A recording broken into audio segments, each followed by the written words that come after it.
Jazzcast Pros. Managing people can really be a challenge if you don't know how to manage people. And a lot of entrepreneurs simply don't know how to manage people. And they end up getting frustrated. They're hiring and firing all the time. They don't feel like the person is doing what they're saying, but they're also not explaining it. And sometimes the expectations are off. And there's no outline of a job detail. There's no job manual. There's no employee manual. There's nothing. So a lot of times you'll see where people struggle with managing people. And I've seen doctors do it. I've seen lawyers do it. I've seen people that you would think would know, they don't know. So there's a sense of lacking almost. There's a lacking and a slacking. And if you are not aware of this, you will be one of those people as well. So I want to really go over this and kind of strengthen those areas in your life that you may not realize that you may not be a good manager of people, but you can get better by learning. Welcome back to the Beauty Boss Millionaire podcast with daily on-the-go episodes packed with testimonies and business tips to help you create financial freedom through entrepreneurship.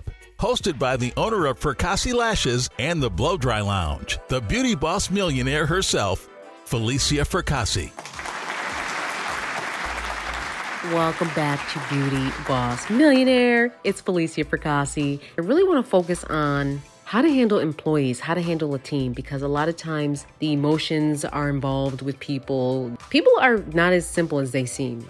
You'll have some people that's an easy transaction, in and out, boom, boom. Those are great. But I'm talking about the people that you have to manage their emotions. You have to manage them. Then there's their emotions. Then there's egos. There's a whole lot of stuff. Then there's insecurities you're managing. And then you've got hormone influxes that you're managing. You've got a lot to manage as a business owner. And a lot of times you want it to just be black and white. But to be completely honest, it's not black and white. It's not a yes or no thing. It's not work and that's it. You have to allow them to have time off. You have to allow them to have at least 2 days of resting a week, to be able to rest, minimum of 2 days. I know a lot of people from different cultures, they're workaholics, they'll work 7 days a week, 6 days a week. But honestly, you need at least 2 days off to rest and recuperate, to take care of stuff around the house, things like that.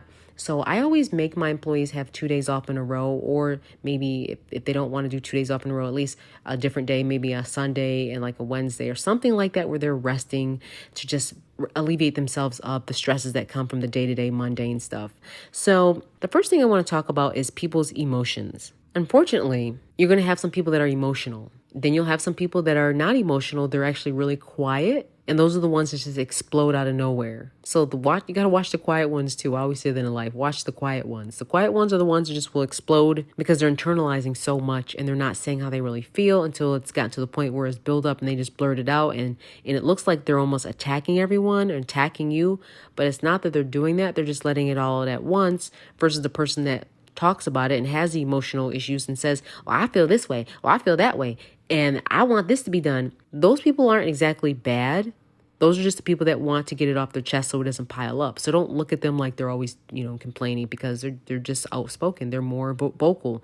The internal person goes around and says to themselves, oh, it should be done this way. That's stupid. Oh, wow, that was a stupid idea. Oh, why are we even doing that? But there's no actual voicing of the opinion. It's all in an internal conversation. And when that happens, you have to be in a position where you allow the time and the space of the person that is internal, the person that is introverted. You have to allow that person to be able to speak on how they feel. And that leads me to my next subject about having monthly meetings. It could be a weekly meeting, it could be a monthly meeting, or every 2-week meeting, but there needs to be meetings from you and the staff constantly. If you notice, everybody that's in corporate America knows this and agrees with me. You're going to probably have a meeting at least once a month with whatever business that you're working with, because you want to see where people's heads at. You want to see, you want to be able to go over the numbers. You want to keep everyone focused. If there's no meeting, there's no focus. I'll say it again. If there's no meeting that you're having with your team, there's no focus, that the employees will not have a focus. Your team will not be focused. If there's no meeting with your team, they will not have focus. They will lose focus. They will lose motivation. They will lose willpower. It's almost like they can't see the vision anymore. And then they start creating their own vision. And their vision is typically, get me the heck up out of here. So it's really important that you have the monthly meetings with your staff, that you kind of go over procedures to make sure they're being reminded of them. It might be stuff they already know, But in that moment of you having that meeting, even if you feel like you've said it before, talk about new things, talk about sales objectives, talk about goals, talk about, different things that, maybe contests, make it fun. In that moment of you having that meeting, you're going to find out a whole lot about your team. You're going to find out the people that have really been trying. You're going to find out where your team's weaknesses are at. You'll even find out about your team and how, what motivates them, what they're frustrated about, because a lot of times people could be frustrated about something so small, and if it's not addressed, it just turns into a big mess. So I would advise, even if it's just, some people may be saying, it's just me and a few other people, we really don't need to have a meeting. I disagree with you wholeheartedly. I don't care if there's just one of you or two of you. If there's just two people, there needs to be a meeting. And if it's just you in the beginning, you need to have a monthly meeting with the person that is your mentor, someone that knows a lot about the business, or maybe someone that you can pay to have a meeting with you about how you can strategize differently.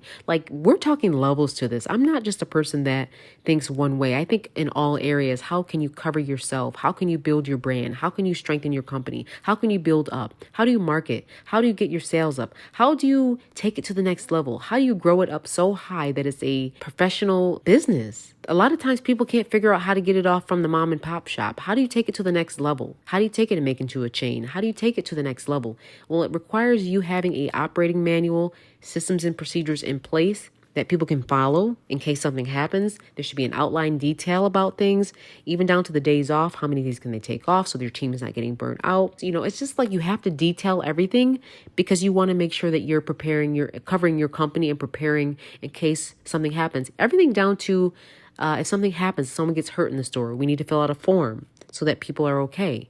And even if we just document the form, we need to have that on file. If it's online, you have to be able to manage those relationships well with those people that are working with you online.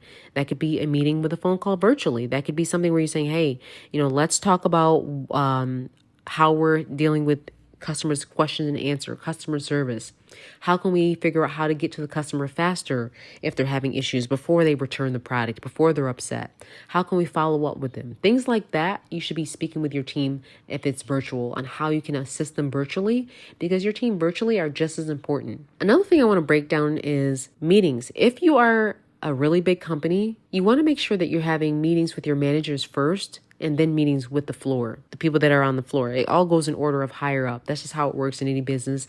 No, it doesn't mean anyone's better than the other. Do not take it that way, and make sure the team doesn't take it that way, because a lot of times people's feelings get hurt. Oh, well, she only had a meeting with the people that are important. No, everyone's important in this operation. It takes all aspects to help, just like the hand. The hands are important, but it's not more important than the eye. The eye is important too. Without your eye, you can't see the hand. Without the hand, you can't move stuff around.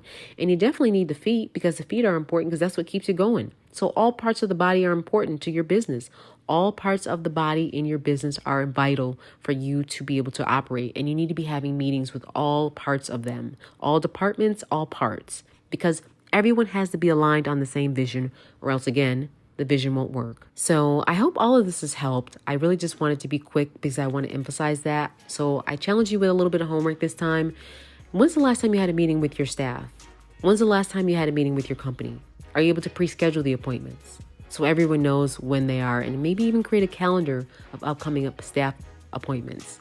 I hope all of this has been helpful, and thanks for tuning in to Beauty Boss Millionaire.